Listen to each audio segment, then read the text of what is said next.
Welcome to the Littoral Zone podcast. I'm your host, Phil Rowley. The Littoral Zone, or shoal area of the lake, is the place where the majority of the action takes place. My podcast is intended to do the same, put you where the action is to help you improve your stillwater fly fishing. On each broadcast, I, along with guests from all over the world, will be providing you with information, tips and tricks, flies, presentation techniques, along with some different lakes to explore.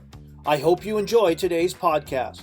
Please feel free to email me with your Stillwater-related fly fishing questions and comments. I do my best to answer as many as we can prior to each episode, just before the main content. Thanks for listening. I hope you enjoy today's show. This is Dave, your Wet Fly Swing podcast host. Phil Rowley back here today for another huge episode of the Littoral Zone. This is our chance to break down stillwater fishing from one of the best so you have the tools you need for success this season. Before we get started, quick word from our sponsor, Smitty's Fly Box, delivering monthly flies, fly materials, and accessories each month with their Smitty's subscription fly box. Smitty's has been producing high-quality flies and materials for over 30 years, so now it's time to take the guesswork out of fly time materials and patterns. You can support this podcast right now and get a great selection of flies and fly time materials right now at Smitty's Fly Box. That's Smitty's, S-M-I-T-T-Y-S, smittysflybox.com. I'm pleased to have Devin Olsen join us on today's show. Devin is a competitive fly fisher and a current member of Team USA. He's probably best known for his Euro-nymphing skills. Euro-nymphing is a deadly method for targeting trout in rivers and streams, something I love to do whenever I can. Devin is also committed to fly fishing education, providing video tips through his active YouTube channel and a series of instructional videos with good friend and fellow teammate Lance Egan. Devin's first book, Tactical Fly Fishing, is a must-read for anyone wishing to learn more about Euro-nymphing. As a member of Team USA, Devin has traveled all over the world to participate in several championships. Fly fishing competitions don't just take place on moving water. They are typically a balance of moving and stillwater venues. Like myself, Devin is an ardent stillwater fly fisher. He loves to get out on his local waters to maintain and hone his competitive stillwater skills whenever he can. Today, Devin and I will discuss the competitive techniques he has learnt and used worldwide and how they can be used and applied to everyday stillwater fly fishing. This will be a packed episode full of information you can apply to your stillwater fly fishing too. Before we get started with today's podcast, we've got a couple of things to go over. A new book I want to let you all know about, and a question I received from the Understanding, or rather Making Sense, of Stillwater Fly Lines podcast, the 2-episode podcast I recently put out, and it's in regards to intermediate lines, and particularly clear intermediate lines.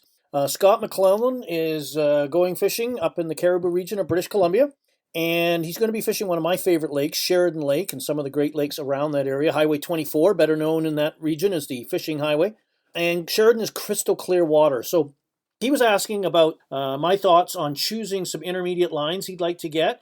He already has a sinking line. He's got one of the real fathom lines with a hang marker that he really likes, and was asking about what my thoughts are on the clear intermediates, because, again, the presentation environment around Sheridan, like many clear lakes, is demanding. So there's two sort of clear lines that I have. I have a Camo Lux, which is a clear camo line. It has sort of, I wouldn't say variegated markings, but kind of a patchy look to it. And this line sinks at about 1.5 inches per second. And then I have the Aqualux 2, another clear intermediate line that sinks at 2 inches per second. And in many line manufacturers, this is often the case. You'll get fly lines or clear intermediate lines, one or two in their range that sink at different rates. A camo type line I would probably use more on a cloudy day where the clouds are creating shadow on the bottom, and your fly line is going to blend in with that environment better with that Camo Lux or Camo Light type line. If it's really crystal clear and sort of a calm day, no clouds, then I might go to something of a more true traditional clear intermediate line that sunlight can pass through. Again, I think I mentioned it in my podcast, those fly line podcasts, about not always necessarily subscribing to the stealth application. I'm just not sure the fish, trout in particular, have the mental math to do what appears to be a great looking food source to eat a clear spot and then a line, and making that connection that could be bad for them. But what I am concerned about in clear conditions, shallow water, sunny day, is line shadow. So what I mean by that is when you cast out and that sinking line or your floating line is on the surface and you're moving it back towards you through your retrieve, the sunlight obviously passing down on it creates a shadow on the crystal clear, through the crystal clear water onto the bottom, and that can, when it moves, that can alert fish. And fish are very spooky about movement because that signifies danger. So again, in those situations, a bit of an overcast day or perhaps a broken clouds kind of day where there's shadows, natural shadows around, then the camel lux might be a good choice in that situation. On a bright, clear, blue banner, no clouds day, I might lean towards a true traditional clear intermediate that the light can pass through. Again, being sensitive to whatever line I choose is line shadow. And again, my presentation choice would also depend on the sink rate I'm hoping to need to be successful. So if one line sinks slower than the other and I'm moving my fly slowly, I might opt for that line just based on that factor alone, the retrieve speed in its relation to how fast I'm moving, the food source I'm imitating, the retrieve speed, and the depth of water I'm fishing. So hopefully that all makes sense, but a great question, and thanks to Scott for reaching out to me. The other thing I wanted to let you know is I have a new book out entitled Stillwater Flies with Phil Rowley and Friends. This book is a compilation of the Stillwater-focused patterns that I have featured in my fly tying column. I've been writing for BC Outdoors magazine for over 17 years now. BC Outdoors is a BC-based magazine, as the name would suggest, but it has a wide circulation, not only in British Columbia, but in the Pacific Northwest as well. So I know a lot of my American friends love to come up into British Columbia and fish this regions, the lakes there. It's just world famous for its stillwater destinations. And this pattern book would be a great help for you there. But these patterns also would be a great help anywhere in North America. So over the 17 years, the premise of this article was literally to focus on a specific fly pattern, a tying technique, a material, and the fly pattern selected for the column was an illustration of mastering that particular technique, those materials, or the pattern if you wanted to add it to your fly box. The book itself is about 9 inches tall and about 6.5 inches wide. It's got 154 pages in it, over 35 patterns, complete with full color, step-by-step, covering a wide range of the prey sources trout feed upon in lakes, including chironomids, scuds, damselflies, leeches, dragonflies, mayflies, particularly calabatus, water boatmen. And I've also got a section dedicated to some of the Stillwater attractor patterns I featured there. So great little book if you want to pick it up. The best place to get it is through mine and Brian Chan's online Stillwater Fly Fishing Store, stillwater-flyfishingstore.com. We'll have a link to that in the show notes for this podcast. But if you're looking for a new book or want to get it for a friend, consider picking it up. The cost of the book is $29.95 Canadian. And every book like this book and like every other book on our site that Brian and I sell always comes autographed. So check it out, stillwater-flyfishingstore.com, and pick up a copy today. I think you'll enjoy it. So let's get on with our podcast, and let's talk to Devin. Okay, let's jump into this one with Phil and see some magic and a potential mic drop. Here we go. Hi, Devin. Thanks for joining me on my podcast today. It's great to see and hear from you again. How are things been? Oh, things have been good. Yeah. Thankfully, just got off a nice long backpacking trip. So lots of fishing in the rearview mirror, a couple days to catch up, and hopefully back on the water at least in another 2 or 3 days. That's good. So I guess I know of you. Many people I speak to know of Devin Olsen and your impact on the fly fishing community, and especially in Euro nymphing. But for those that perhaps don't, maybe you could tell us a little bit about yourself and how you got to be where you are today, and perhaps with a little accent on the competitive side of fly fishing that you're known for. Sure. Well, I grew up sort of with the fishing rod in my hand. My parents have a picture back when I was like 18 months old with me holding up a fish that I had at least helped reel in, I think. Obviously, I hadn't gotten the whole job done, but there was a smiling toddler with a fish involved. And so, it's been kind of a family affair ever since I was a little kid. And I started fly fishing pretty much as soon as I could cast reasonably well because I just was watching Dad out there and thinking that looked a lot more fun than sitting on the bank, chucking cheese and watching line for the fish to take my worm or my power bait, So I started fly fishing, I think, fairly seriously. By the time I was 10 or 11 was when I really kind of got into it. I caught fish on the fly rod before that, but that's when I really started to make the full switch. And it's just been sort of a lifelong pursuit ever since. I started competing. I did my first competition, I think, when I was 18, back when there was a competition called the Fly Fishing Masters. It was actually people think of Survivor as the original reality TV show, but this is probably right around that time. It was the original reality TV fly fishing competition that they had on the Outdoor Life Network way back when. So I fished in that one, and then a couple of years later, I started working in a fly shop with a couple of members of Fly Fishing Team USA, Lance Egan and Ryan Barnes, and so they got me interested in trying to compete for the national team based on the international level. And yeah, I've been doing that ever since. I made the Fly Fishing Team USA that next year in 2006, and I've worked my way up ever since. Just about to head off to Slovakia for the World Fly Fishing Championships here in about 3 weeks, I think. Yeah, early September, and that'll be.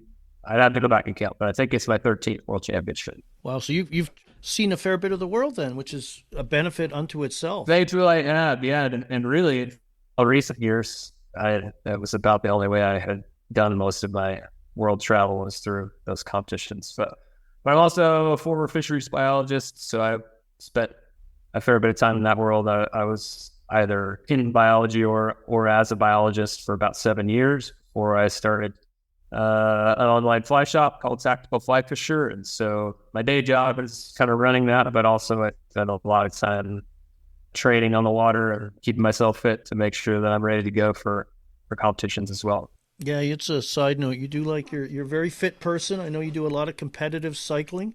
You just told me about the hike you just went on just to catch some cutthroat in a beautiful remote destination. So that's important. It's in your DNA, isn't it? Well, it's certainly something I love, yeah. And right. I do love that feeling of being fit, and it makes fishing a lot easier too. Especially at least when you're crashing down rivers. From my perspective, I'm a little older than you, so yeah, it's trying to stay fit because you realize at some point in your life that you got to take care of yourself a little better, and just to be able to do it, to get out there, even if it's exactly hiking up and down a river, or launching a boat off a trailer, or picking up motors and batteries and everything else. So the competition, I guess I'll speak to that because it's very popular in Europe, isn't it? Yeah. Competitive fishing is part of the culture. It's widely accepted, I believe. Not always the case in North America, though it seems to be gaining popularity here more and more each year. But there's always those critics that claim they like to fly fish to get away from the competitive aspects of life. But we get many benefits, don't we, from competitive angling, and the impacts it has on us as everybody else who just likes to fish recreationally, we'll call it, not in a competitive environment. Yeah, I think if most people, really just don't have any idea of the history of competitions and what they might be holding in their hand as a deep tie to, frankly, what has come out of competitions. So, there's plenty of gear aspects that competitions have really changed since the 90s. I mean, all of the competition specific gear that we have now that a lot of people don't realize started there, bead heads, for example, that we were talking about beforehand, really unique rods that are built for very specific purposes that have now become mainstream, especially on the river side. There's plenty of Euro nymphing equipment that's come out of it that has now become mainstream, and just lots of developments there that have made anglers more successful that they may have no idea, came from the competitive world. But it's happened on the lake scene too. I mean, I don't know what your audience spread is, but the lake fishing side of competitive fly fishing really has been small and kind of niche in North America till now, but it's absolutely huge, and especially in the UK. I mean, they've had competitions there for decades and decades and decades, and it's been a very core part of the development of fly fishing there. And many of the wide range of fly lines and unique flies and presentations and styles of fishing and everything, all of that really has been at least honed in the competitive side of fishing there. And a lot of the people who don't compete still benefit from having those gear choices and also the techniques that have been proven to be effective. They are able to learn them because competitors have been out there perfecting them. Yeah, and we're all competitive, let's be honest. If a couple of drinks or a dinner depends on your success or lack of success, we step up to the plate, don't we? So, and we are getting better at it in North America, because I know that last year, 2022, the World Masters crown went to the U.S., and recently the youth won the World Championships too, and also placing in the medals, right? Because it's an Olympic system. There's no bass boat or gobs of cash at the end of the rainbow, is there? As much as maybe I wish that was the case, maybe I could have made a direct living off of competition in the past, but no. Yeah, I mean, we've had some good success over the years. I mean, our team, so there's 3 divisions, just to make it clear for everybody. There's the youth division, which, the 18 and unders. There's what they call the senior division, which is actually just the 18 to the 50s, kind of the adult division.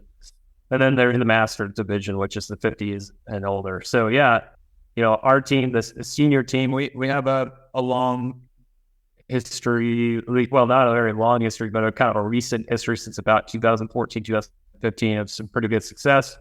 We got our first team medal in 2015 in Bosnia, where our team got the silver that year. I actually was able to get the bronze individual medal that year, so that was a big honor. The next year, when the championships came to America, our team got the bronze as well, and then Lance Egan, my teammate, got the bronze. But we have actually the first Youth World Fly Fishing Championship all the way back in the late 90s. I don't remember the exact year. I'd have to talk to Norman, but Norman McTima, former teammate of mine, he was the first Youth World Fly Fishing Champion, so that was pretty cool. And the youth team has had some spurts of success over the years, and just came back from the World Championship in Bosnia with both first and second place individually and a team goal. And like you said, the Master Championship last year, Brett Bishop, he won the World Championship individually, and then our team got the gold. And so yeah, it's been we've had some good success. And actually, for the Canucks out there, you guys have the Masters and the Ladies Championships being hosted in BC this year. September. So yeah, no, it's exciting. And I've met a lot of good friends, people like yourself, Brett, you mentioned, Lance, Pete Erickson.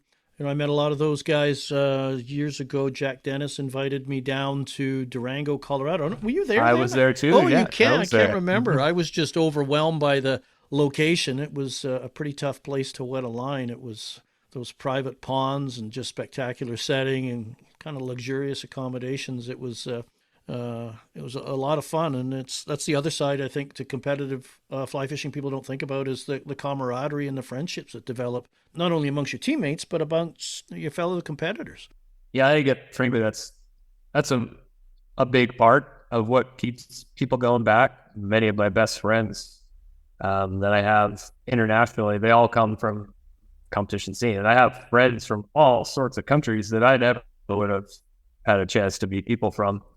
And, some of them have come and fished with me. I've hosted a few European guys, like former world champs, that I've gotten a chance to fish with on some of my home water. And then I've gone and fished with some of them in Spain and elsewhere. I mean, it's been a really big honor and to both not only get to learn from them, but just be friends with them. And some of them are pretty much like my brothers these days.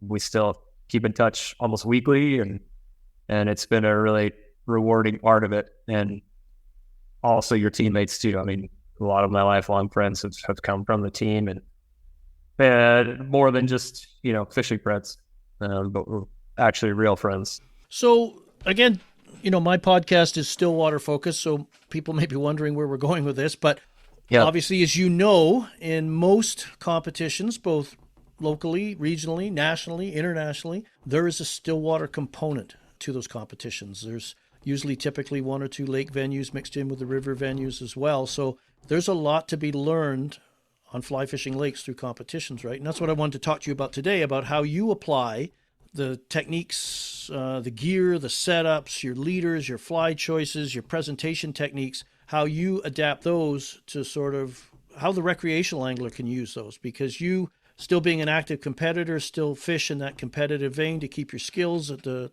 peak level, and just hoping we can sort of impress upon my listeners as to how what you do every day when you're out on a lake can improve their sort of everyday recreational fishing. What are some of the tricks and techniques and gear that they can do that we can apply to them?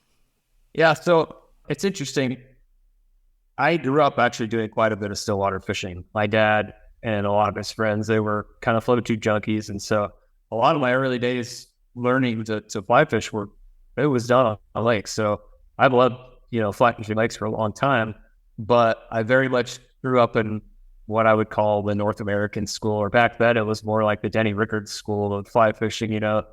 His first book kind of was that was what I read to teach me how to fly fish lakes, other than what I was watching my dad fishing and his friends. And so, that style is very much, a slow paced, like trying to be relatively imitative with your approach, and casting and retreating unweighted flies on intermediate lines a lot, and, really slow recitations, kind of gradual countdowns, this and that. And then there's kind of been weaved in sort of the chironomid fishing from, especially you and Brian, both with indicator rigs and or without, but also still more of an imitative, match the hatch type focus. And some of that plays in on the competition scene as well. But I think what really has been most different about my exposure to competitive style of fishing is there's, if nothing else, there's a lot more reaction bite approaches to what we do, because we're usually fishing loch-style, at least if we're doing it from boats, where you're always drifting in the boat. So you can't park up an anchor in a single spot and just pound the same thing repeatedly over and over. You're drifting, you're having to cover new water and constantly moving in the boat. And so a lot of times you are covering big fish all the time. So I think about it more as almost like drifting down the river and pounding the banks, catching fish with streamers. Your approach often has to be a little bit different when you're constantly covering new water. Instead of sitting in one spot, I'm trying to convince fish that may be swimming by that your flies are perfectly hatching chironomid, and people that are coming up to the surface are just sitting there static. Instead, if you've got a good wave and you're drifting pretty quick, you're trying to get the most aggressive fish out of the ones that you may be drifting by and convince them to eat your flies with the reaction bite. So there's lots of fast retrieves, lots of kind of flashy lure style patterns, buggers and other streamers that have lots of flash incorporated, or blobs, or eye catching patterns. And you're usually teaming them up with maybe some more subtle patterns, and you may be making casts and then trying to find exactly what part of the column the fish are in, just like any other stillwater method. But then lots of quick retrieves to bring fish to the flies, and then you're mixing in posits or other strategies like that to actually get the fish to commit if they're not really eating them on a rip or a roly-poly or whatever, or you're getting them on the hang right at the end of the retrieve. So you've brought them to the rig, and they may have even followed that rig for your entire retrieve, and then you finally convince them to eat at the boat when you lift the flies up and stall them for a second, and hopefully convince them that the flies are something they need to eat and they're getting away. So I'd say it's a faster paced style of fishing overall, at least when the fishing is good, or when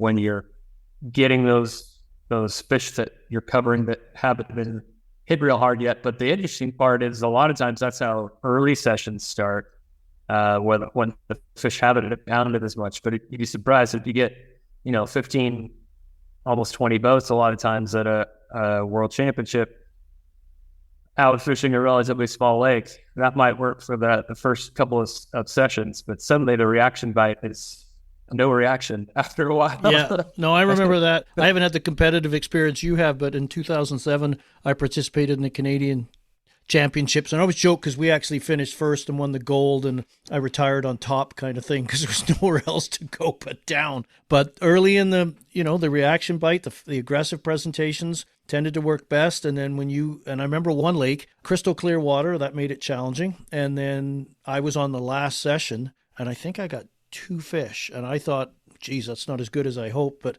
most people blanked on that session because they had just shut down and weren't very cooperative anymore, and I've just seen an awful lot of stuff because everybody's kind of drifting the same places, doing the same things, and they get to, I don't think they get cagey. Yeah, they get a little, maybe they're not smart enough or intelligent enough to know that, but something's just not right, so they're being a little different. And I think that's when, when people ask me, and I'm sure you get the same about competitive fishing and the difference in the whole loch-style, and we'll talk about that in a little more detail in a minute. But for most anglers that, you talked about Denny Rickards style that sort of paddle along the edges and work those shallow, productive shoal areas, or as we do out west, the chironomid thing, you anchor up, you stake your spot, and you fish those flies painstakingly slow or static, either with or without indicators or a variety of other methods. To drift and fish loch-style, especially in North America, is quite a different approach to it, isn't it? Because I know it's very popular in England and Europe. That's really the only way. I think John Horsey, we both of us know is a very famous competitive, he said amateurs anchor. And I went, well, I'm not so sure I totally agree with that. But it is different, right? So, and that's one of the techniques I think that we can talk about today is that whole loch-style and how it's such, if your traditional methods aren't working, the sort of paddling and pounding the banks kind of approach or sitting up anchored, loch-style is an excellent way to go to cover water, because the proponents are what? Cover water, expose your fly to more fish, and because of the way you're presenting, you're not trolling, the flies precede you. The fish isn't going to get spooked by you driving over them first when you're trolling, which I always tease is more fishing with a fly than fly fishing. Exactly. Yeah. That might stir a little angst amongst some of my listeners, but anyway, it's different, and that's an adjustment I think a lot of people have to make, but adding that loch-style technique to your repertoire is really, really valuable, isn't it? Yeah, so I guess let's just back up for a second and talk about the basics of it. So back to that, North American style, what I typically see out on most of the lakes that I fish for people who are out in their float tubes or their pontoon boats or, little motorboats or whatever, a lot of times you're going to see one or two approaches. They're either anchored up and they're fishing indicators static, or they tend to troll around, stick around, whatever you want to call it, and just kind of troll their flies behind on some sort of sinking line. Occasionally you might actually see someone casting or retrieving, but that's almost like the exception that rather than the rule from what I see on a lot of lakes. So loch-style is the exact opposite of that trolling around and finning around type of approach. Instead, you're drifting broadside to the wind. So your boat is basically perpendicular to the direction of the wind. And then most of the time in North America, because we don't have boats that are specifically designed for loch-style. Yeah, in the UK and Europe, they'll have what they kind of call clinker-style boats, which are uniquely shaped boats that actually penetrate the water pretty deep. They're narrow and they have a little bit of a rocker shape to them, but the main feature to them is their hull penetrates quite deep for the amount of surface area that the boat has. So when they get broadside to a wind, their boat actually digs in a little bit into the water and pushes a lot of water when the boat is sideways. And so they can be out at a pretty heavy wind and still not move that fast. Whereas most of our boats here, especially if you're in a flat bottom pram or a drift boat or something like that, it's going to fly if you get it sideways in the wind, right? And so we normally use what's called the drogue, and they do, a lot in Europe as well. But in some places like in Ireland and Scotland, it's very frowned upon to have to use a drogue. Yeah, I've heard that. That's true. I've heard about that. The Scots are like, if you throw out a drogue, it's totally, you're not loch-style. That is bad form. Yeah, if you're on those locks there. Yeah, so the drogues really, I think, are more popular more on the Midlands reservoirs and in the English part of the loch-style scene. And that, of course, kind of got transferred to everywhere else. Like it's quite, John Horsey did some schools down in Australia back in the day. So loch-style kind of went there with drogues after he followed. And then we kind of picked it up after learning back in the early 2000s when we were getting our heads smashed in at the world championships by all these dudes that, we might need to actually learn how to do this, Yeah. So I taught myself the loch-style fish right out of the get-go when I was first kind of getting going in the international scene. But that drogue is basically an underwater parachute and it literally looks like a parachute. Yep. It's a rectangle of fabric that connects to the gulls of your boat, and it slows you down in the wind. And so you can be in a pretty stiff wind and still the boat's just kind of crawling along a few inches at a time. So you're constantly moving, but then you're also casting downwind. So you're not casting behind the boat and then trolling. You're actually casting out ahead of the boat and then retrieving back into your drift. So the main difference there is, yes, you are casting to fish that haven't seen the boat yet, but also you're retrieving a little bit of slack with whatever strip or hand twist or whatever type of retrieve that you're doing. Part of that retrieve is just retrieving the slack that's building up as your boat drifts pretty much towards your flies. So I think one of the main issues I had when I first got started loch-styling, I think especially in anyone from that slow paddling around, casting the intermediate line and crawling stuff back, one of the things you're going to struggle with is that you end up needing to retrieve quite a bit faster than you think you do, simply because you've got to account for that slack that's building up, for one thing. But also, as I got more and more adept at it, I started to realize that the fish I'd been taught my whole life that fish weren't going to chase this bugger down, that I had on the end of my line. And I had to draw because they just weren't going to put out the energy to go chase it down. It wouldn't look real then, right? That's not a natural retreat. Well, guess what? Whether it's natural or not, fish absolutely will light up flies that are zipping by. Yeah. It will light them up. And so it took me, I would say, probably almost a full year. One of the main things that I learned was just how different I had to be about my retreat speed once I started loch-style fishing compared to the style that I had grown up doing. And you can still fish flies slow, and I mean, I still fish lots of midges from the boat. I still, will basically static fish chironomids from a drifting boat. You're just basically retrieving a line that's matching your drift speed. You can still do that type of stuff, but there's also all these reactionary type bite methods where you've got a couple of flies and you're zipping them along and really catching a lot of fish's attention.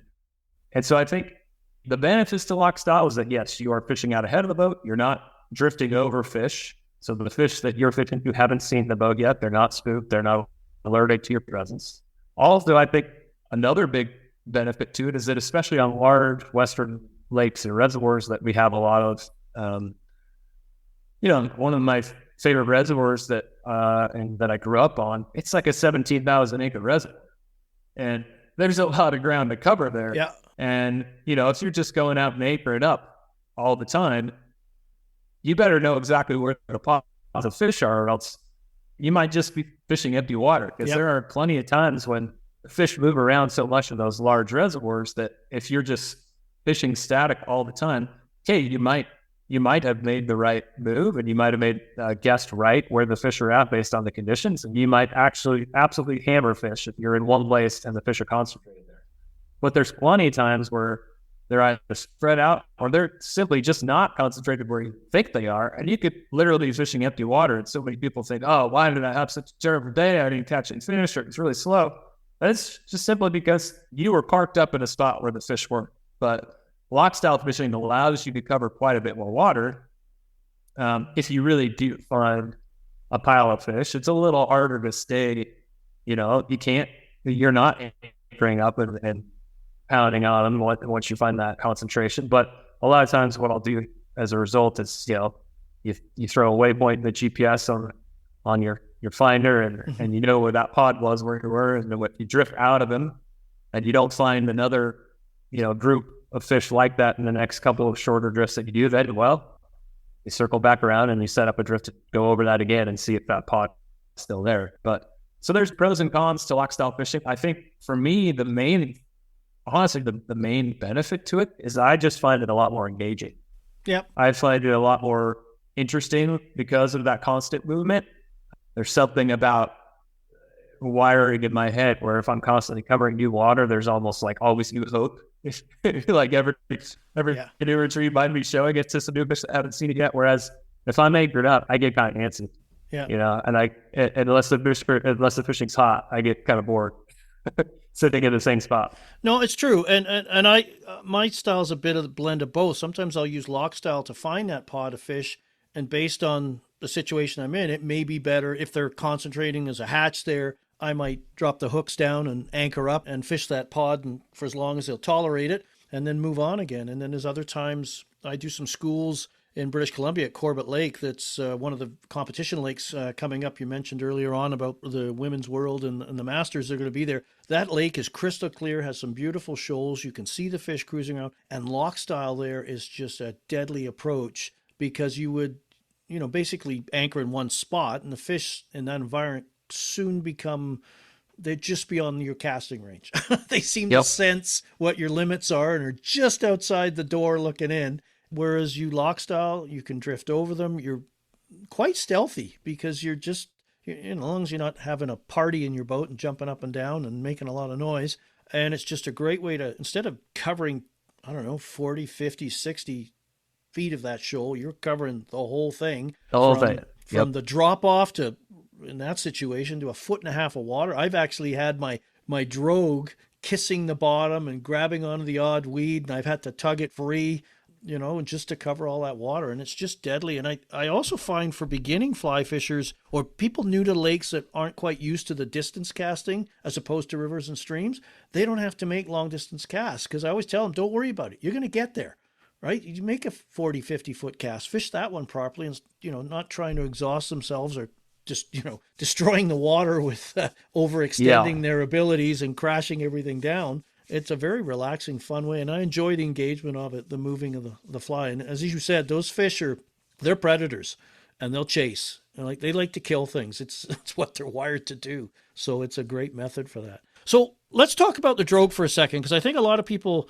I get questions about, what it is. So you mentioned the square paradrogues, but you'll also see the conical drogues or sea anchors over here in North America, much more so. I, like you, prefer the square paradrogue. In fact, I bought one of your drogues when you were selling them a number of years ago. You're not selling them anymore on your site, are you? We now have the Witchwood drogues. The ones that we are having custom made, the guy who was doing it, he stopped doing his seamster work. He was too busy. So we lost our source there. But and Witchwood has been in and out of stock repeatedly since the supply chain issues from the pandemic, and it's still rolling with them. Oh, I know. As a fellow online retailer, I understand. And the whole world's like, why haven't you got it? And I says, believe me, I want it. Believe me, I want it. Trust me. You're the 12th person that's asked, and I can't give you what you want. I would love to sell this to you if I could get it. Yes. Yeah. No, I just hoard them and trickle them out once a week. But yeah, people, I think they understand it, but the whole setting it up and deploying it and any drogue tricks you've got that you're willing to part with and not lose your competitive advantage. No. Well, I mean, it's just basic loch-style craft or watercraft, And I think what's funny is there's still a lot of competitors that show up, especially on the domestic scene, that they don't have their own boat. They really don't fish lakes often. They focus on the river stuff, and then they get in the boat with the drogue and they just toss it out expecting it to work great, and then they wonder why their boat is going, 5 miles an hour, and they turn around and their drogue's in a big funk, but it hasn't been doing anything for the last 200 yards, Yeah. So first let's just talk drogue style. Yeah. So parasitic, the rectangle paradrogues, those are best for boats that have relatively flat gunnels that don't catch wind in a really profoundly different way from the bow to the stern of the boat. Typically, where I think the cone-shaped drogues are maybe a little bit better is if you're trying to loch-style fish out of something like a drift boat, like a river-style drift boat that's very banana-shaped. The problem with fishing loch-style out of those boats, which is kind of ironic because they're often what we fish out of in competition, since that's what a lot of guys have, but they catch wind really unevenly because of that dory shape on the boat. So the front end is really high out of the water, has a lot of surface area, it catches a ton of wind, and then the back end at the stern is much narrower, kind of lower to the water, and as much less surface area and it doesn't catch. So you get basically what's called crabbing, where the boat rocks back and forth. And if you have a parachute drogue or a rectangular drogue, that rocking of the boat will usually fold the drogue back on itself and cause it to collapse. So if you have a parachute drogue or a rectangular drogue and you have that style of boat, you actually need to slide the ropes from the drogue toward the center of the boat. So if you go kind of right in close to like your oarlock, or maybe just a foot or two either side of that oarlock for your ropes, that's how you can get a rectangular style drogue on one of those styles of boats to actually open up and stay open. Yeah. If you spread those ropes apart, especially all the way to the bow or the stern, when that bow and stern start crabbing, it folds the drogue on itself and it basically just stops working. So cone-shaped drogues work pretty well for drift boats because they have a single rope attachment to the center of the drogue instead of having drogue rope attachments to the ends of the drogue. And your boat's still going to crab and kind of pivot back and forth a lot, and that can get kind of annoying if you have gusty winds. It's usually not real bad if it's just a nice little steady trout type of wind. But if you have really heavy gusty winds, your drift boat's going to swing back and forth and kind of mess with your presentation. But with a cone-shaped drogue, at least the drogue stays open during that, whereas with a rectangular shaped drogue and that type of boat, it's not great. But the drawbacks to the cone-shaped drogues, you can't really use them to direct your boat much. Like you can't steer very well with them. Also, because of that single point of attachment, you have to kind of pull that cone toward the boat before you can then grab the like strap that comes from the rear of the cone to fold it in. So it really is harder to get in and out of the water. Also, you can't motor with a cone-shaped drogue in the water because it just stays open no matter which way.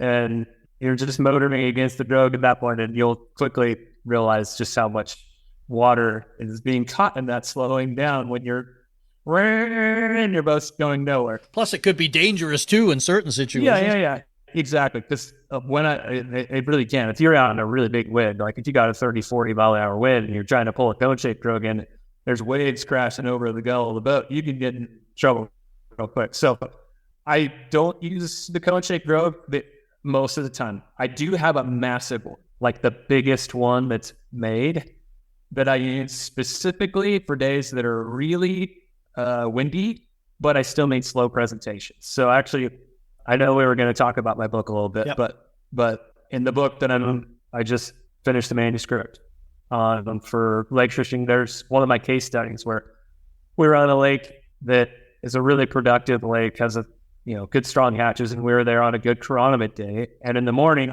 when the wind was low, we could fish kind of midge tips with chironomid pivot, loch-style, and just crawl back, and it was fine. But the wind had really got up, by mid-morning, and it was raucous enough that with a rectangular shaped drogue on that day, it was just a little too fast to be able to control my retrieve very well with the midge tip. So I put out my mega drogue, which I think it's like a 78-inch diameter cone-shaped drogue or something.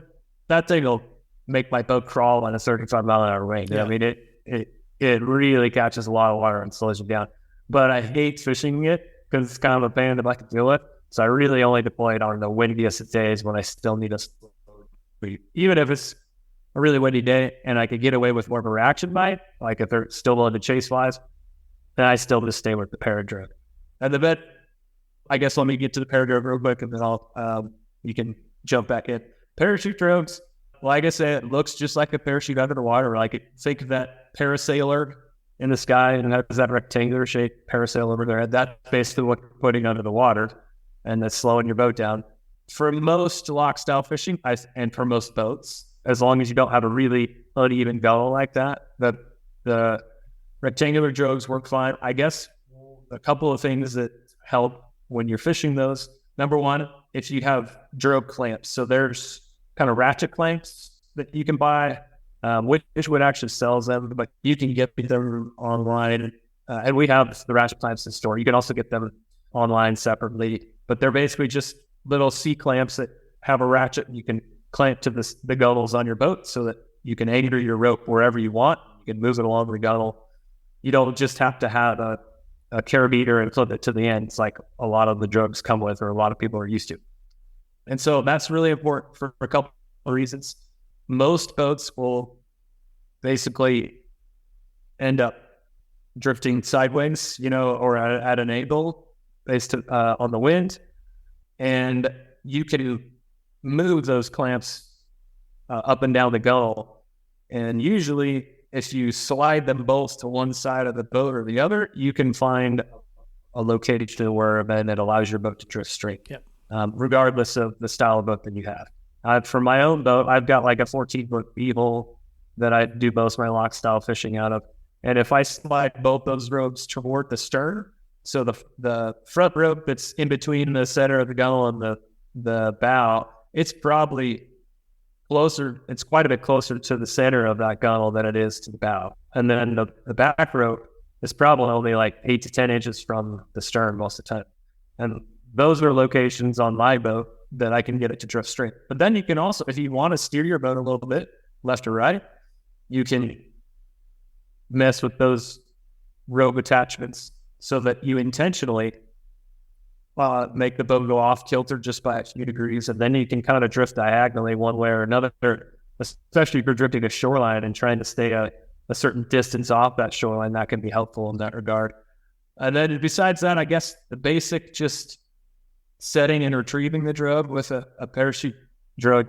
I'm kind of amazed at how little people pay attention to this sometimes. They just kind of throw it out and forget about it. Hope for the best.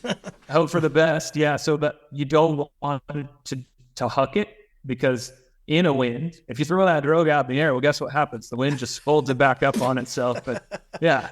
Around your face. Exactly. It does the opposite. It collapses the drogue. Yeah. So what you want to do when you pull the drogue, pull it from one side. And when you go to pull it, don't pile it up in a heap in the boat. Try and keep it spread out along the gunnel in the boat so that it's already spread, so that then when you go to drop it, just gently drop it over the back of the boat or over the side, and then it'll take a second until the boat moves far enough to catch up and put tension on the ropes, but it's far more reliable if you've already got the drogue spread out along the side of the boat when you drop it in. It's much more likely to actually grab than when the wind catches up and your drogue ropes get tight. If you huck it out there and it lands in a heap, half the time, maybe it's going to open up correctly. The other half, it's going to get... I've had it twist up, early in when exactly. Because I had, what do you do with this thing? I don't know, because you always see in books and magazines, in my own book, I guess I'm a little guilty because I had Todd I said, send me a picture of throwing the drogue, right? Just to illustrate it. And that chuck it and chance it gets all twisted up, and you spend more time looking behind you, figuring that stupid thing out than you are fishing downwind as you should be. So that's a great tip. Yeah, so I think throwing the drogue is probably a little bit of a misdirection or a misnomer in that part. It should be setting the drogue, setting it. Yeah. Just set it over the side of the boat, and that's the best way to go about it. Yeah. I've also found, too, on some, I've actually changed the ropes from more of a buoyant rope to one that wants to sink and increase get heavier carabiners, or what I call snap links or dog leash clips is probably so that helps, especially the lower half, because I've had sometimes the drogue won't open because the flow of the water is keeping the top of it and the bottom. Get up on top. Yeah, it won't open up. And I've talked to some, competitors and anglers over in England and asked if they ever put little clip weights or something just in certain situations to just get that bottom lip to drop down and open up, and then the drogue will inflate and lock in place. You ever do things like that? Yeah, so actually back in the day, the first strokes that I had a 10-foot pram that I did most of my loch-style fishing out of for a long time. And it actually drifted pretty darn well, at least once the drogue was set. But it would blow along super fast to be able to until the drogue caught. And a lot of times it'd go so fast that it would just collapse the drogue and keep it pinned together like they're talking about. It's almost like planing on top of the surface, right? So for a while, so this is back when I was a biologist, or actually I was in grad school. I took some weighted rope from the bottom of the gill net, and I basically wrapped it on to the bottom of the drogue so that I had like a little lead core line that went on the bottom of the drogue. Good idea. And then I took foam pool noodles. Yeah. like floaty noodles that your kids would have in the pool. And I cut little short sections of it and basically attached them to the upper part of the drogue, right at the attachment there, and taped them on so that the top would float a little bit and then that bottom would dig in. The trick was trying to get it so that it was somewhat neutrally buoyant, because it does actually help if your drogue dives a little bit, because the deeper it gets, usually the slower it'll make the boat go. But if it sinks like a rock, if all you do is put weights at the bottom, you're going to, and especially if you have a lake that happens to have logs or rocks or whatever, you're going to be catching up your drogue on the bottom a lot. And that's a pain in the butt. You could even lose some drogues. I've seen guys lose them in competitions before when they got lodged on, just couldn't get them off. Well, I think of places like Quake Lake in Montana. It's a drogue eater. Or Crane Prairie in Oregon. Yeah. We're actually having a competition there in about a week and a half. And last time I was there, we had a nationals there, and it was a drogue eating time. He tried to drift over those logs everywhere that were down. So you got to be careful of that. You want to rig up something like that. If you're having problems with your drogue opening, that's one way to defeat it. You can even get some fishing sinkers or something and attach them to the bottom quarters of the drogue, and then have something buoyant, even if it's not that buoyant, just a little bit buoyant, on the upper quarters, just so that naturally that bottom wants to drop and that top wants to stay near the surface, and then that'll help that drogue spread out. Let's take a quick break for a word from our sponsors. Dette Flies, established in 1928, is the oldest family-run fly shop in the world. And I'm all about the history in fly fishing, which is one reason I'm super stoked to have Dette on as a sponsor this year. Long before I made my first order with Dette, I remember hearing stories about the quality and the history and always wanting to connect deeper with them. So that time has come now, and I share the Dette tradition with you. Located in Livingston Manor on the banks of Willowemoc Creek, Dette is your welcoming place on the creek or online. Their retail and online shop have a large selection of flies, materials, fly gear, outdoor lifestyle items, books, and more. Dette Flies inventory consists solely of products that meet every angler's demand for highest quality and service. Of course, they offer fly fishing and casting lessons as well as guided trips. For more information, visit Dette Flies at wetflyswing.com/Dette or give them a call, 845-439-1166. That's wetflyswing.com/Dette, Dette. You support this podcast by clicking over through that link to Dette. Okay, let's get back to the show. Have you ever seen, I've seen in England, they do it a lot. They, a lot of times we're just clipping it directly to the clamps, or, sometimes I'll wrap it around a couple times and then clip it back, wrap the rope around the clamp and then clip the carabiner onto the rope. But I've seen now some of them have actually on their clamps have got carabiners set up, and they actually run the ropes through those carabiners and take the individual ropes and they meet. It's hard to describe without visually seeing it, but they basically clip them together by running them through those carabiners and clip the two ropes together so they're in the middle, so they can basically slide the drogue ropes left and right, because the ropes don't connect directly to the clamps but go through the clamps and connect to each other along the gunnel of the boat, and they're able to slide, as you mentioned earlier, to make that boat crab or adjust to whatever the conditions are. Do you ever do that? I haven't done that myself, no. I know, I was talking to actually the Airflow guys and some of the others. Airflow used to make a drogue, and then they stopped, and I was like, so do you guys have plans to make one again? And they're like, well, if we do, we want to do it right, and this is the way we'll do it. And it sounds kind of like they had an idea similar to what you're doing, but it just hasn't been a top priority, I guess, for me, and they have come out with it. Well, maybe people like you and ourselves can drive the sales over here and make it a reality. Well, that's the funny. There's enough people who've kind of caught on to the idea in North America that, there's a market for drogues and for loch-style stuff here, because it's a really fun way to fish. Yeah, it's fun. Yeah. The only thing I'll say, sometimes if you go to a lake and it's more of an anchored community and you show up with a drogue, the two methods don't work very well. If you try to drift through anchored boats, it's probably going to be confrontational, to be diplomatic, or vice versa. If you go to England, for example, and they've got the locks there, or the reservoirs with, established, their name drifts almost like runs on a steelhead stream. Exactly. And you decide to drop your anchors in the middle of that drift, it's not going to go well for you. I don't think you're not going to be popular when you get back to the landing stage. Yeah, you're going to get overly close to other boats pretty quickly. And probably get some interesting advice. Yeah.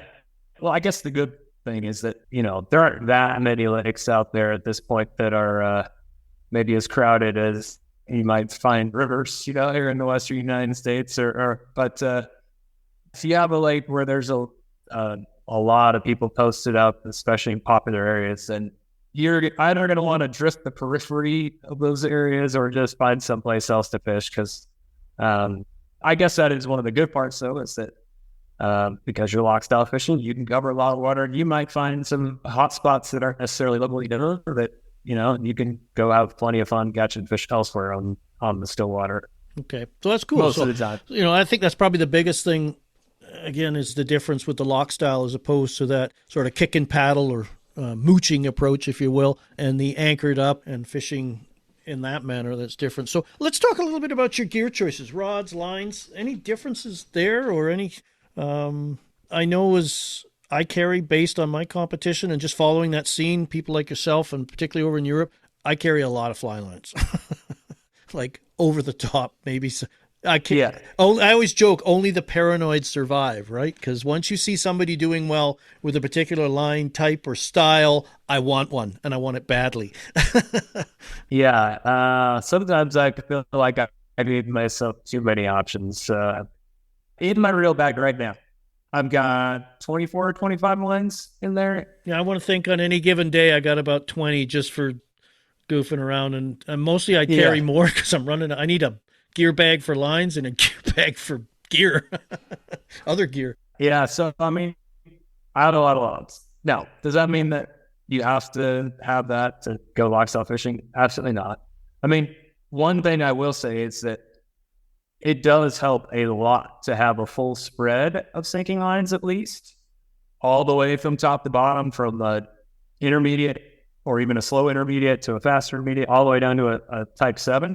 Simply because while I still do countdowns and everything like that when you're loch-style fishing, when you're drifting, you don't have as long that you can count down before you have to start retrieving your flies. So you can, and also there's just less time for each retrieve to be able to play out. And so a lot of times I would say you might need to fish one raked sinking line faster than you would if you were just parked up and fishing a spot, simply because you got to be able to get down to whatever depths you think the fish are at a little bit quicker than when you're anchored up, and then try and keep it there while you're then retrieving, as the boat's getting closer and closer to the flies. So if you don't have some of those deeper sinking lines, there's going to be days when you just flatten this out because your flies are going to be over the heads of the fish a long ways for pretty much the whole time. But with that being said, there's obviously still plenty of times when the fish are up high and you need those floating or mid-tip or really slow intermediate options. So while you don't necessarily need to go out and buy sweep lines on top of sinking lines, on top of other companies' sinking lines, on top of different lengths of mid-tips, basically like I have. Yeah, me too. We're in counseling together, aren't we? yeah, exactly. A fly line junkies anonymous. Yeah. But with that said, it does help to have at least the range of lines.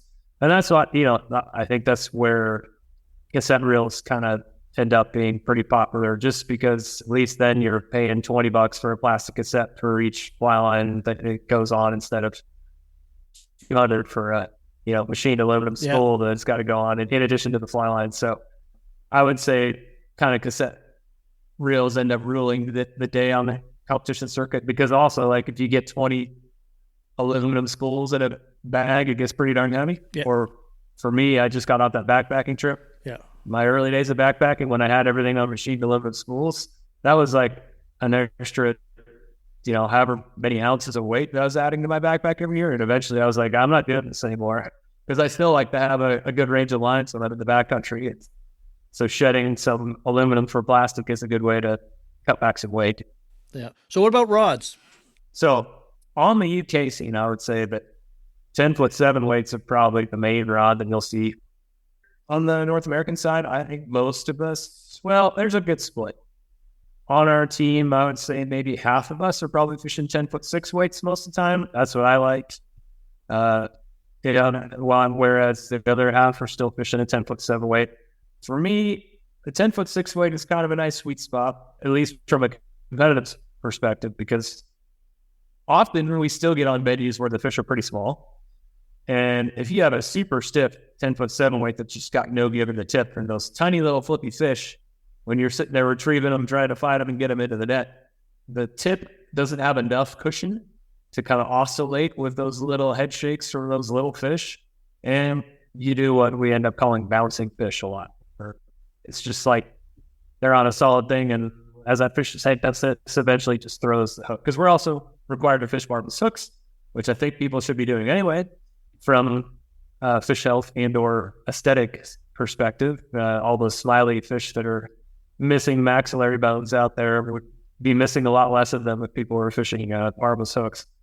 But yeah, so 10-foot 6 weights normally why I land. It's still got enough power that not only can you handle some wind, but you can handle some big fish. The 10 feet length is nice because for a couple things, when you're casting over the boat, especially if you have a boat partner over your casting side, it's nice to have a little bit longer rod to try and help keep those flies higher over the boat so that you're not putting one in the back of your boat partner's head.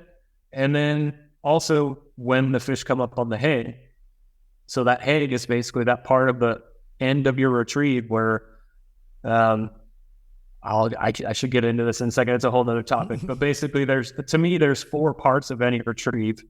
And that the ending part of that retrieve is the hang, where you've gone through the draw, the downswing, the upswing, and down. You're right at the near approaching the boat where your flies are getting close. And you typically want to extend your rod out away from the boat so that rod tip is a long ways away, so that as the fish come up and see your flies, they're not also seeing the boat. And if you have a 10-foot rod, that's an extra foot of reach that hopefully keeps the flies a little bit further away from the boat than if you have a 9-foot rod. And it can make a difference, especially if you're in clear water where those fish can see for a long ways. Yeah.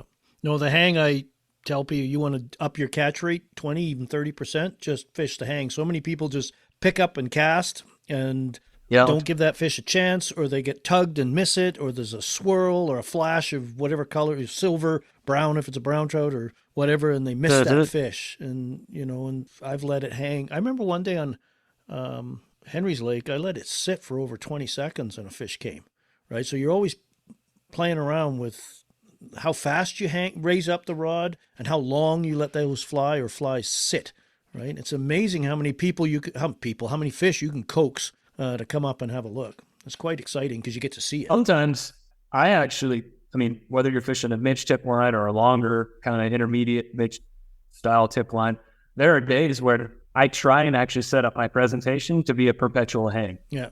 Where I've got weighted tongues of flies, and each time I pull on the rig, I'm trying to raise those flies up, and then I stall it. And I'm hoping those fish are going to come in. And basically, you're doing one continual hang the whole time until the final one. And there's one lake in particular that we've done a few competitions on where we usually divide that lake up into like north end and a south end. And the north end is much shallower and has, kind of typical weep end style fishing up in the upper end and a lot of water that's like less than 10 feet deep. And then the deep end, you're fishing over water that's 50 feet deep. And there's fish that are out there suspended eating zooplankton, and they're 20, 25 feet down, a lot of them. And actually the best way to get them is to fish a really long intermediate tip line or really heavy flies. And you sit there and you park it out there vertically, and it just stays there for the whole time. And you raise it up, and then you drop it back down. You raise it up, and you drop it back down. And there's been times on that lake when I've hung, especially on a calm day when you're not really drifting very fast, I'll raise it up on the hang to begin with, and then I'll actually jig it back down and jig it up and jig it back down. I might do 3 or 4 of those, and finally on the 4th one, the fish takes it. And so the hang can be very, very important. It's almost like a Stillwater-induced take, like Frank Sawyer. Yeah. Yeah. The licensing lift popped to mind too. Yeah, very much so. Got that. What about leaders? Let's talk about leaders, because I know everybody's got, God, you could fill 7 podcasts with leader discussions, because that's, as you and I do presentations at shows, that usually is put a leader slide up and the whole, out come the iPhones, up come the arms. And yeah, absolutely. Because everybody's fascinated by that stuff. And I think a lot of anglers don't perhaps pay as much attention to as to why why do you use this leader in this situation and why not that leader in this situation? Yeah, so going to the competitive framework of things on this, I think what you'll find far more in the competitive world than you will maybe outside of it is pretty much leaders with very little to no taper. Yep. So flat leaders, pretty simple formulas really for the most part. A lot of the guys in the UK, they're just fishing like 5 or 6 feet to their first fly and then another 5 or 6 feet to each additional fly. The flies are always on dropper tags. So we're always putting them on dropper tags that are 8, 10, 12 inches long probably, so that they have free range of movement under the water. Plus, from a competitive side, it's actually a rule that any additional fly that we have has to be on a dropper tag. But even if it wasn't a rule and I wasn't fishing in a competition, I would never go back. No. Yeah, tying off the bend, what I call tandem style. No way. You can change flies quickly. They work independently of each other. Yeah, it's just so much better. And you get far less foul them too, because you don't get fish coming and biting the back of the fly and having that tippet on the back of the hook blocking their mouth and getting on that hook. So that then when you set the hook, it flosses them basically, you end up foul hooking up with that fly that's down the leader. So yeah, flies are always on dropper tags.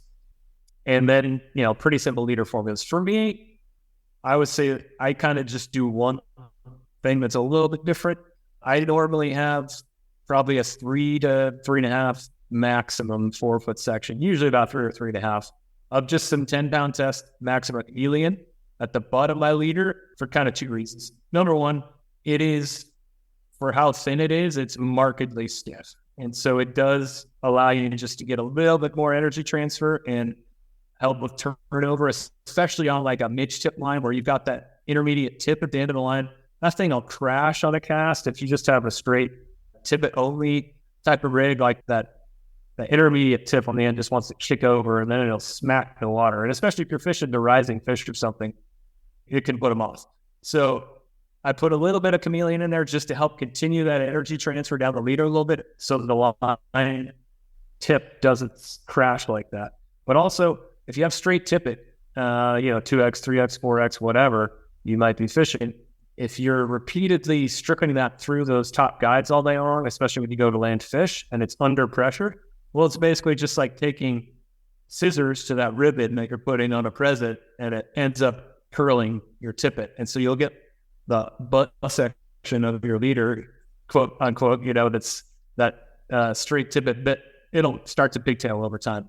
And that can actually, as you're retrieving, if that catches water weird, it can lead to your leader twisting a little bit more. And also, you have to worry about it maybe weakening the tip a little bit in that stretch. So I like that short stretch of maxima just to break up that butt section, give me a little bit of energy transfer. But then from that on, it's usually just straight tip and similar spacing. If I'm using reactionary bite methods, going back to, stripping, or as the UK guys can call it, pulling flies, that's retreating flies often pretty quickly, then I want my flies spaced at least 5 feet apart.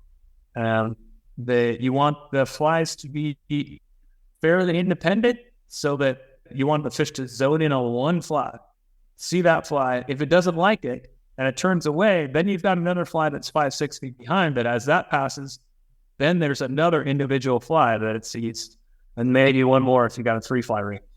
But what you don't want is your flies. I see it so many times.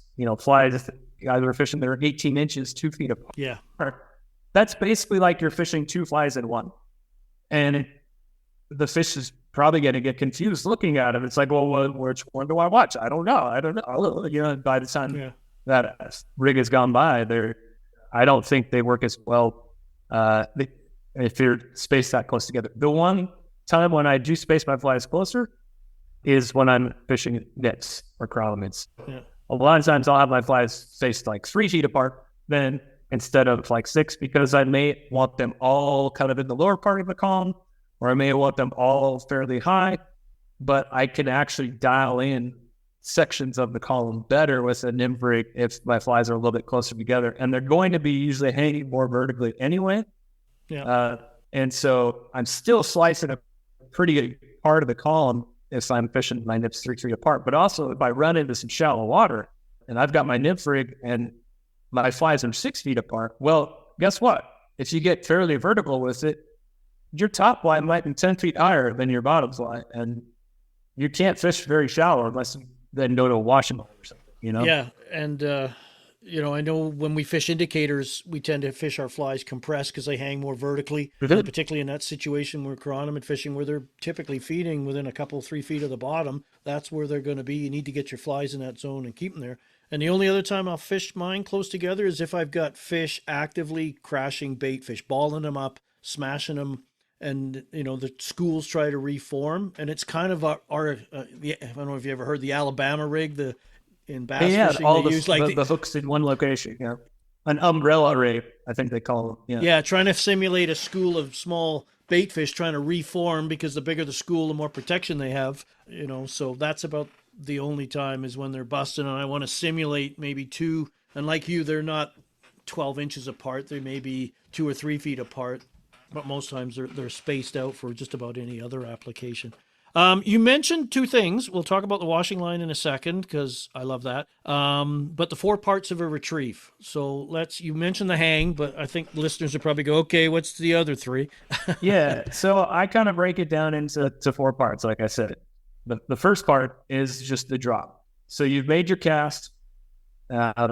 Your flies hit the water. Most of the time, you're probably going to hopefully do 1 or 2 strips there to get your leader straight. If it didn't turn over perfectly straight, then if you want to get a strip or 2 just to straighten your leader that way, as your rig is sinking, if a fish happens to come and take, then you at least don't have a whole bunch of slack in the line so that you actually can still be able to take.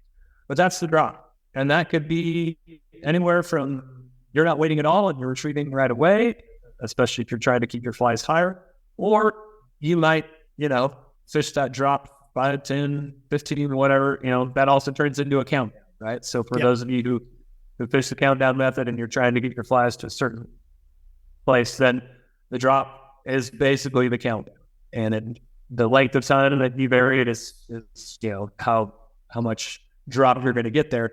But that is a really actually important part of the retreat, because there are a lot of times when your flies make those plops right on the surface. That attracts attention from fish, especially in kind of calmer type conditions. It might pull the fish to the area, and many times you might make your first trip and there's already a fish there. And you got to pay attention to that, because there are times when that accounts for a good portion of the fish. And if you just kind of cast it out and just start ripping right away, you're missing that initial attraction, bring the fish to you, and then that slow fall, a lot of times before you've imparted any movement, a lot of times that is what convinces fish to eat. So then you can use that information not only for your retrieves, but just make sure you incorporate that into every retrieve. Then there's what I call the downswing. And that's just the time from when you started your retrieve after that drop. And your flies typically are going down, down, down, down, down. Whether that's because they're weighted and they're progressively sinking, or because you have a sinking line on and that sinking line is starting to pull them down. They're gradually getting deeper throughout probably the first 2/3 of your retrieve. And then there's usually sort of an inflection point where they bottomed out or have gotten as deep as they could possibly get, and they start to swing around that corner and come up toward the boat. So I call that the upswing. And many times when you're retrieving flies, anytime your flies have a change of direction like that, those are really important times that end up convincing a lot of fish to eat. So if you get that hard angle change from the downswing to the upswing, that is a trigger point. And one of those stages of the retrieve where a lot of fish finally commit that might have been following for a long time. So that's often you'll watch especially if you're fishing deep sinking lines, you watch that angle about the time of that angle can't get any steeper, because now that you've retrieved enough line that it's basically coming up at you. That's often when you seal that new wall, and the fish is eaten right at the beginning of the upswing. And then the upswing just ends with the hang. So what's your, normally with the fly line that I use, I have a hang marker. A lot of commercial lines these days will come with one.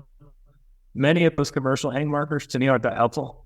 They're either like just sections of the line that are dyed differently than the rest of the line, or like some the Rio ones, for instance, they have almost an extra heat shrink tubing that's on the outside of the line that's white. But what really helps me with a hang marker is actually when it makes an audible click going through my guide, so that I know it's coming in. So I actually add hang markers to my fly lines. I take some really heavy fly tying floss and just start wrapping it on the line, and then you pinch the end of it and just use the line and, make the bobbin and spin it around it a bunch of times. Without taking your teeth out? Yeah, well, yeah, do it away from you, obviously. And so then you can then take like a bobbin threader and then make the last 5-6 turns over that bobbin threader, cut your thread, put it through the bobbin threader, and then when you pull it through, it's basically made a whip finish. So you can make a hang marker out of heavy thread that way, then cover it in a whole bunch of super glue so that it doesn't come apart.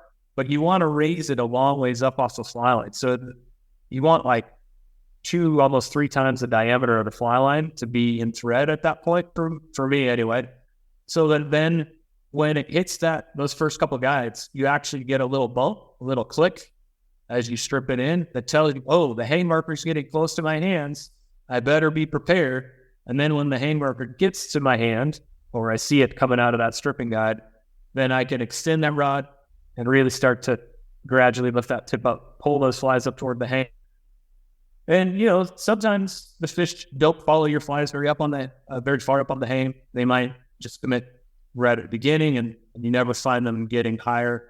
But a lot of times, especially if you got multiple fly rigs, I've had plenty of times where I hang and I go over that first dropper and it's right below the surface, and I'm like, oh, okay, well, I go to cast and I lift my flies up out of the water to make a cast, and then you still add another one down there looking at your point fly or whatever, and you get that swirl at the surface, and you're like, well, that sucks, So yeah, you gotta kind of pinpoint on the day how long those fish are sitting there and how far they're willing to go on the hang. And so, especially on days when the wind is blowing slower and you're not drifting as fast and you have longer to hang, I recommend taking quite a long time to hang. The days when it's blowing really heavy and the boat is drifting really quick, you're not going to have as long to hang, because by the time you go to lift those flies, the boat is basically drifting over the top of them.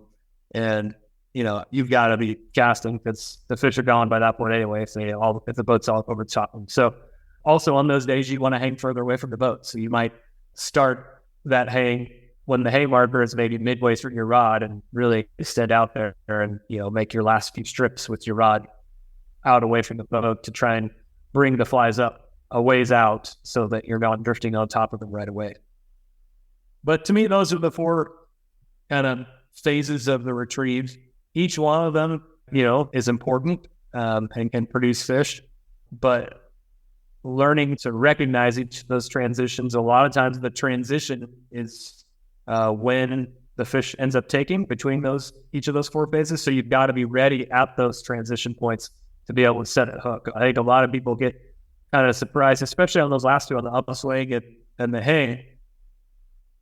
The fish bite so frequently at those 2 that if you're not ready to strip set right away as it goes from downswing to upswing, or if you're going and you're fumbling as you go between the upswing and that hang for a little bit and you're not ready to set the hook, a lot of times you get that quick bite and you're like, because it's at a weird point where it doesn't feel right to strip set because the line is so short at that point. You actually will break a lot of fish off if you have a direct connection to from your rod tip down to your flies.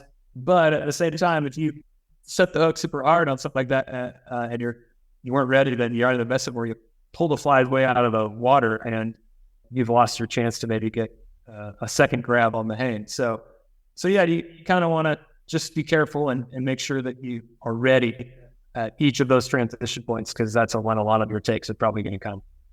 That's great tips, because that may be one of the big nuggets of this whole podcast, is that, because I think most people just chuck it out and they just let it sink, and they kind of maybe watch the birds for a while, and they're not in control of those sinking flies. They get grabs they don't even know that were there because there were so much slack, and then they just lose control of things. And yeah, basically as soon as those flies enter the water till the time you take them out to cast again, they're working, and you need to be on top of them. So that's a great way. It's grandpa's old adage, right? That you can't catch fish unless your flies are in the water. But also, it doesn't matter if your flies in the water, you're not actually paying attention to them and whether there's a fish there. And in control of them, yeah. Exactly. Yeah. Okay, just quickly back to leaders, because we always get asked this: fluorocarbon or nylon, or both. I usually fish fluoro. Yeah, me too. For a couple of reasons. It is a little more abrasion resistant. So if you happen to be in a place where you're contacting rocks or things like that, then you'll usually get a little longer life out of it. It's also a little stiffer. So when you're still fishing that thin, flat leader, you can get a little more turnover or energy transfer from it. Also, I do find that in fluoro, for me, my knot strength lasts longer. The initial knot strength in nylon is actually quite good. And a lot of times, some of the tests that you see out there, nylon outperforms fluoro when they initially, pull the knot. But I feel like for myself, number one, nylon does absorb water more readily than fluorocarbon. So over time, it can actually weaken because of that absorption of water that then infiltrates the material. But also after the repeated stressing of that connection from your fly to that fly knot, nylon for me, it tends to weaken quicker for me, and I get more break-offs after I've fished a fly for half an hour or an hour that I didn't expect, just because the knot has kind of been repeatedly stressed and kind of worn its way through that more supple nylon, whereas that stiffer fluoro, to me, it ends up resisting a little bit more of that stress for longer on the knot, and I can get more fish or more time with each fly before I have to worry about changing the knot. But if you got a 15-foot liter of fluorocarbon, that's a lot of fluorocarbon that you might be chewing through. Yeah, it's usually a little cost usually comes in for most of it. Yeah. Okay, you mentioned the washing line, and it's a technique I love to use, and we should probably touch on it a little bit. Just explain to everybody what exactly you're talking about. Yeah, so I guess let's just maybe back up for 1 second. Sure. And realize that there's a lot of ways to make your flies behave differently in the water and to attain different depth. One of the main ways that we always think about is what we already talked about, and that's the fly line that you actually pick, right?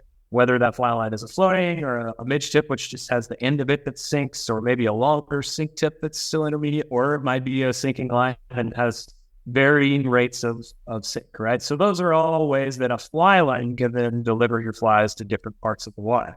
But also, the flies themselves and the way they're constructed and tied can vary where they go in the water. So if you have fast sinking flies with tungsten beads, you can get those flies progressively deeper and deeper. The more tungsten you add to your rig, whether that's more flies that have tungsten or bigger beads on those flies, you can get your flies pretty deep, even if you're on a floater, right? Mm-hmm. You can still get your flies very deep. But sometimes you want to keep your flies in a very specific range of the column, or maybe you're right up at the top.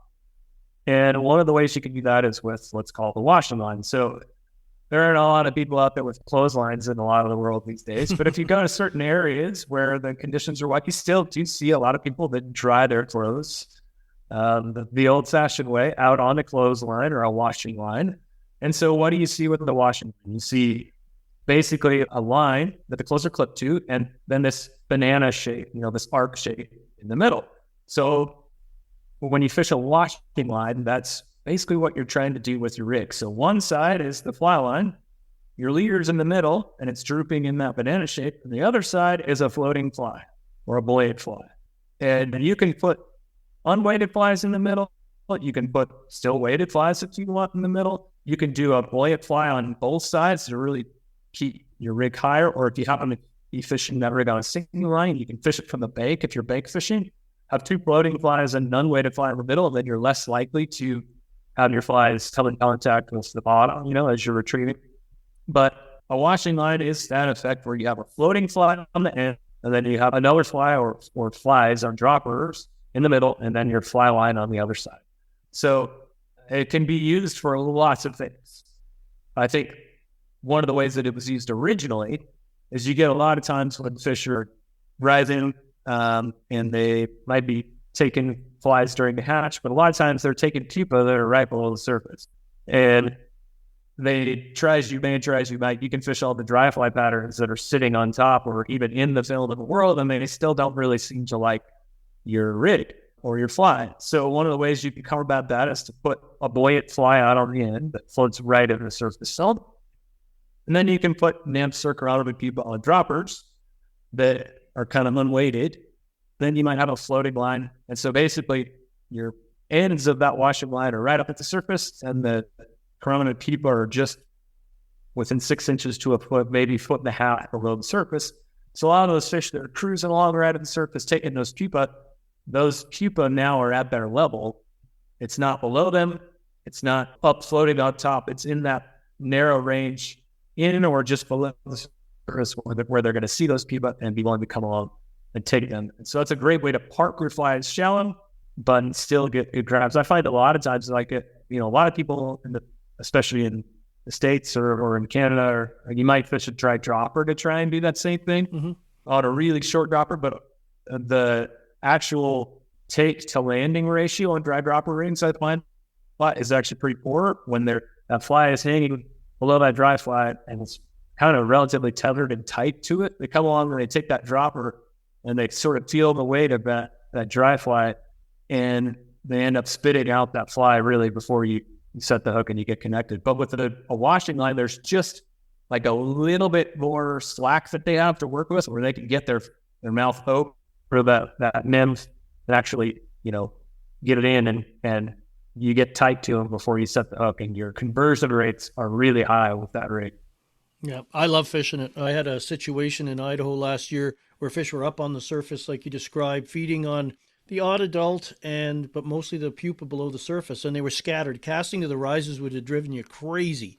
But I just put a fab on the point, which is a blob with a split foam tail on the back, and hung a couple of chironomid pupa off separate droppers in between it. And I think I was using a floater. I might have been using a midge tip, and just was able to track those flies all the way back through that feeding zone and cover that wide range of area, because they were rising so scattered and randomly. It was just, you would have just gone crazy waiting to cast, or as soon as you made a cast, it was the wrong spot. This just worked really well. Yeah, well, I think you just hit on another really important point there, is that when you've got this 3-fly rig and your flies are spaced far apart like that, not only can you cover different parts of the column, but you can actually cover far more lateral the surface area as well. And when you have those fish that are rising, unless you actually have more of a view down on them, a lot of times you can't watch the individual fish after it's risen, especially if there's glare or whatever like that, right?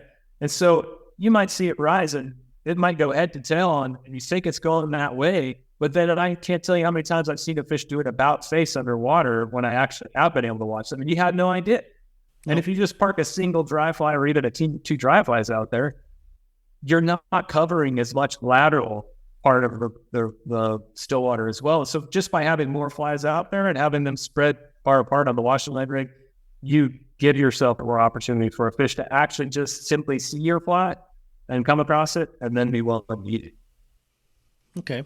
Well, God, I could sit and talk like this all day, Devin, but you've got things to do, and probably our listeners too as well. Let's just touch, before we wrap this up, a little bit on your flies. You mentioned a lot of reaction type flies, what I call attractor flies that maybe not necessarily super imitative, but certainly trigger a response. Have you got sort of a top 5 flies you like to use, or fly styles that you find yourself using most often? Sure. Yeah. I mean, boy, 5 is tough questions, right? Yeah. It's the worst question, and I'm kicking myself for asking it because it's very rarely the fly. But you mentioned style. Let's talk about styles of flies. Maybe it's a better way. Yeah. Well, okay. So there's my cat is going to scream here. I'm going to put you down real quick and tell we're not. They're just going to hear me out. Okay. Yeah. So back to food, because fish want the food here. Okay, so there's any number of variations on, we'll just call them bugger style flies, right? So the basic shape of a woolly bugger, you can substitute any last thing that you want for that body. And then there's probably some sort of marabou tail, either with or without flash. One of my favorites is what I call the polar humongous. So the humongous style bugger is a pretty famous pattern in the UK. A lot of people track it back to Dave Downey from Scotland. But basically, it's just a woolly bugger that has a tinsel chenille body that's usually silver or gold. And I have substituted that body and that hackle instead for like hairline, medium, UV polar chenille. But you could use any number of other products like that. We've also got one at the shop called Textreme Spriggle, I think is what it's called. And it's kind of one that's like half and half. You can, half of it is like the silver or the gold, and the other half will be black or whatever. So it's a little less in your face, I guess. But there's all sorts of straggles type chenilles like that these days, where you got a core and then you've got fibers coming off of one side of that core. And that's what you kind of need. The fibers come off of one side, then you wrap it, and it ends up forming pretty much like the hackle on your bugger, but it's also flashing. So the polar bugger is, polar humongous, is a really important pattern for me because it brings fish to your rig really well. It's a very kind of flashy bugger, but not so lit up pearl type flashy that a lot of times fish, they'll crush it. And especially if you happen to have a place where they eat bait fish and you have those little silvery flashes going on all the time from bait fish, that seems to be a one situation where they really like that fly. Then there's any number of other buggers. Usually some core ones for me would be either olive or black bodies that have a fluorescent bead, and that could be orange or chartreuse most of the time. And the list could go on in various buggers. So, plenty of people with fishing some sort of leech. I would say have some that are flashy, have some that are mute colored, have some that have fluorescent hotspot type beads, and there you go. You've got some flies that are going to work, right? Beyond that, I fish lots of different chironomid pupa. I really, I probably don't have near the spread of chironomid pupa in my boxes that you or Ryan would have. I really kind of rely on maybe 4 of them for most of my fishing, and just in a few various sizes and maybe a few colors. Pretty basic style patterns. In our own conversations, I've mentioned how much I like the chromie, so that's always one that I liked. And then other similar style pupa, ones that might have black holographics for the body and a red rib, maybe a white bead or silver, and then like a pheasant tail version that is kind of just like a Frenchie style. Yeah, Lance's chironomid Frenchie. Yeah, that one works really well. And with or without you can put hotspot beads on them again too. So with or without hotspot beads, on the days when they want hotspot beads, you put that on the rig, that fly's going to get eaten every time. Yep. On the days when they don't, then they're going to not take it at all. So it's always worth trying. And you might find that it really works, or you might find that it doesn't. So there's those. Then you got to have some other flies like I fish mops and mop boobies a lot. So the mop style fly that's kind of very common on the river competitive scene, instead of tying that on a jig hook, I tie it on a straight shank, kind of like short streamer or long nymph hook. And then you can do it with or without a tungsten bead, and also with or without booby eyes. I find one of my favorite boobies is actually the mop booby, and one of the reasons why it soaks up so much water that if you're fishing that washet line, and especially if you're fishing a bank section, you're not casting with the wind like you would loch-style. And sometimes you need to wait out of that buoyant floating fly to be able to kick your leader all the way over. If you're just fishing a fab, it's got no weight. It's like a potato chip. Yeah, it ain't no wind. It just gets blown back at you, right? And so then the first 3 or 4 feet of your retreat is just taking up slack on that, so that on the drop you actually have tension and connection. So with that mop booby, you can get that to turn over all the way. And the fish really like mops.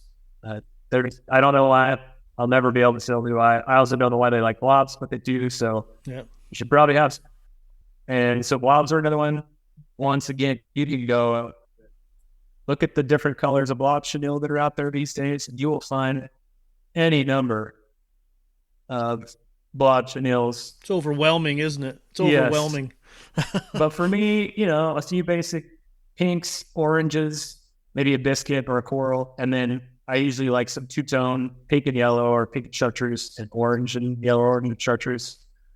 If you have some of those with or without phone, or with and without phone, so that you can fish them on a washing line. Those are important. And if, I had to go through the rest of my box, there's various things like damsel nymphs, calabanis, all the ones that I think most people would be familiar with. But on the competition reaction style side of things, it's sort of those bugger variations, the mop, the boot, the blobs. Those are the ones that I think might not get mixed in your everyday gamers box as much as they'd probably see them in mine. But they should, because those are great flies. And full confession here, Devin, do I carry a lot of chironomid patterns? Yeah, I have a whole box full of them. Okay. And I probably have 5, 10 that I use consistently, like you mentioned, right? They just got great faith in them and rely more on the presentation of those flies than the flies themselves. Absolutely. But, you and I both like to tie, so and get probably these creative spurts at weird hours of the day and decide to act on them and see if they'll actually work. And they sit in your box for years, and one day they'll get pulled into the game and actually perform. Yeah, or one of the bad things for me, it's I'll go to some competition and my teammates will be fishing some fly, and they just did really well on it. So I'll tie a bunch of them for the tournament, and they might actually work for the tournament. They might not. And then I try them out, and I just can't build safe in them. So they sit in the box for a while until they finally get cleaned out. So you accrue different patterns that way. Yeah, I always joke. And if you want to pick a fly that you're not sure, pick the one you have one of. There's one lone survivor in the box. That fly will kill, get destroyed, and you'll have a heck of a time trying to duplicate it. Or like you say, you'll tie a dozen and it'll go cold again. It's almost like the fish sense you're in a bit of a tight spot. So, no, this has been great. I think hopefully we've illustrated that a lot of the competition techniques you use in the competitive scene, the loch-style, the line choices, the leader setups, the flies, all very, very applicable to the everyday Stillwater fly fisher who just doesn't compete. They're very, very applicable. Yeah, absolutely. So hopefully listeners out there will give these a try. Devin, how can they people, if they don't know you already, get in touch with you? Where can they? You mentioned your online store, tactical fly fishing rather. You've got a website, social media. How can they get in touch with you? Yeah, so you got it right the first time, tacticalflyfisher.com. So if you go to that or just Google search it, you'll probably get it.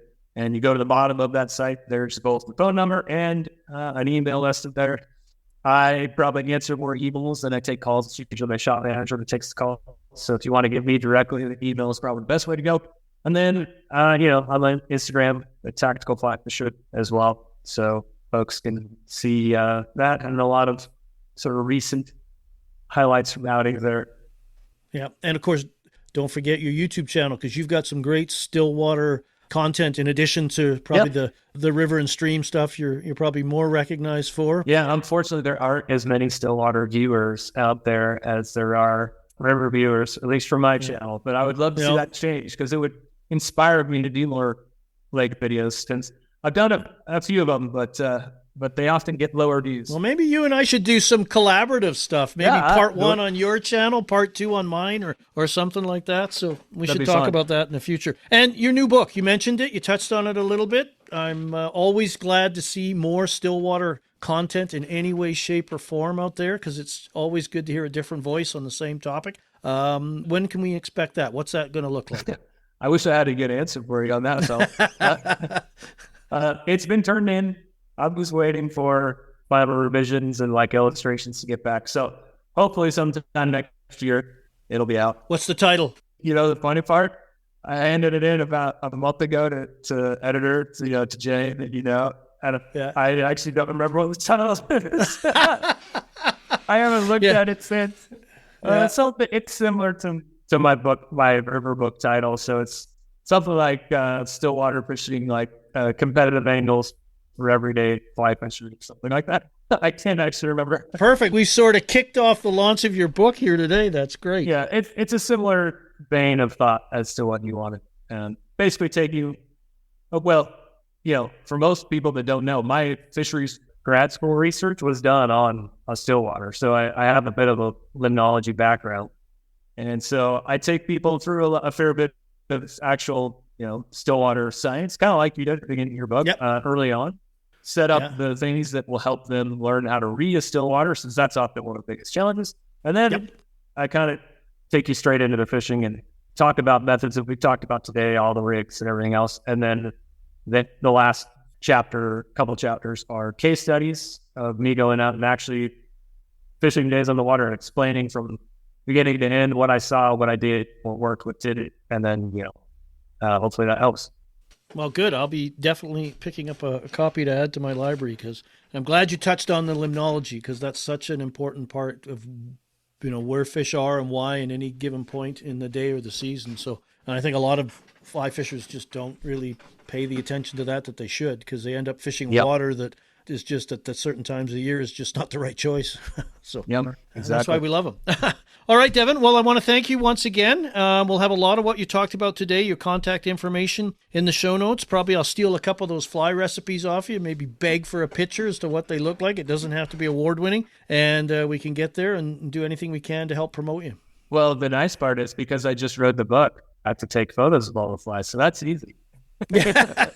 Well, good. I like to not get in your way and let you get on with your business, and more importantly, get out on the water. And of course, when you're not doing that, spend time with your family. So again, Devin, thanks so much for joining us today. I could have we've talked at over an hour and a half already, and I could probably still keep going. But we barely touched some surface on the techniques. I know. Yeah. Well, we'll have to come back. We'll have you back and talk more. Well, if people want to hear me drone out again, we could probably do that.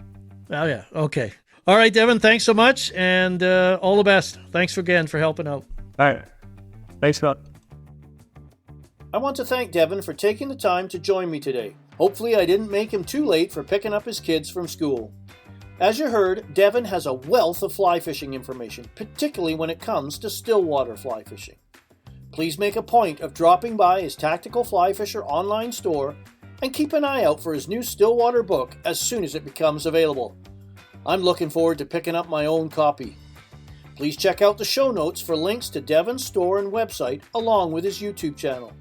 I've also included some images and pattern recipes for some of the patterns Devin mentioned in this episode. Until next time, I hope you can get out on one of your favorite lakes and give some of Devin's tactics and flies a try. That was Phil Roy on the Littoral Zone, part of the Wet Fly Swing podcast and Swing Outdoors. Want to give Phil a big thank you and for putting this one together. Amazing. This has been a great chance for us to connect and dig a little bit deeper into Stillwater. If you have a question for the show on Stillwater for Phil, you can send me an email, dave@wetflyswing.com, or connect with Phil anytime at flycraftangling.com. And social media, anything you do, we'd all be loving to hear from you if you get a chance. And this has been awesome. We are continuing to roll along. We're planning on doing these about one every month, all year long. So if you're loving this, definitely let Phil know. We would love to hear from you right now. If you're listening and you enjoyed this, a little tweak on the normal thing we have. If you're loving the Littoral Zone, the best way to keep this going is to let Phil or I know that you're loving it. That's how we're going to do this potentially for another year. And if you have feedback either way, let us know, and it would be amazing. Excited to see you on that next episode of this Littoral Zone.